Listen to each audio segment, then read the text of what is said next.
Okay, so people have been requesting a Kony video, so I'm just gonna do it. The reason why I waited so long is because I don't like to speak on something right after it's happened, because I don't like attention. I really don't. But you guys have been asking for it, so here's my thoughts on the whole Kony situation. Okay. These are my past few Facebook statuses.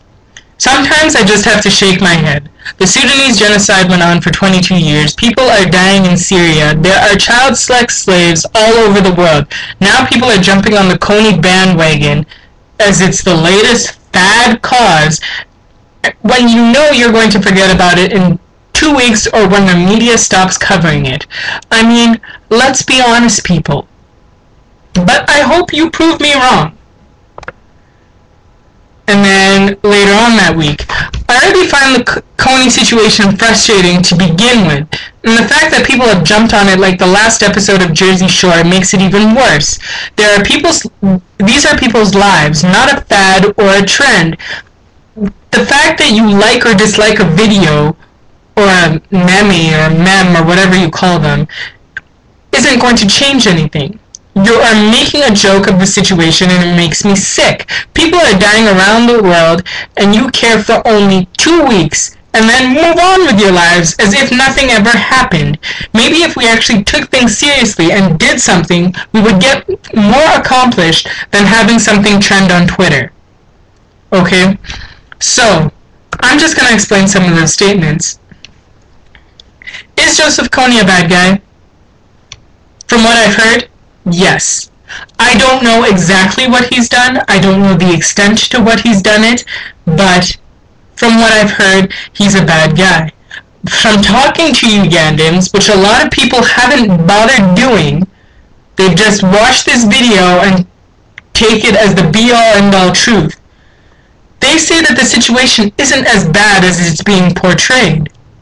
In fact, all the information about Joseph Kony has been exaggerated.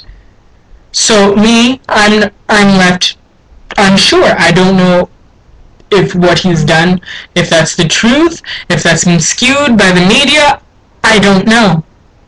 But the only way I can find out is to talk to people and get more information, to dig deeper. You don't just stop at one source. If you went to school and you handed a paper with just one source, you'd probably fail. You have to look at it from all perspectives. So, that being said, I don't know how to approach this situation. I don't. Because there's people who are saying that it's not that as bad as it's being portrayed. So if you put economic sanctions, I mean, places in Africa, they're already corrupt as it is due to the colonialism, and there's a lot of resentment between different tribal groups. So that's a tough territory. So if you make political sanctions, there's people who are going to suffer for no reason. You're going to make their lives a heck of a lot worse. So then what's the other strategy? Do you go in there and directly find Joseph Kony? And if you do, then what? It's hard, because if he does in fact have child soldiers, how do you get around the child soldiers? It's pretty tricky. And the thing I want to know is, if I am so confused about how to approach this, then what exactly is this charity doing? That's the thing.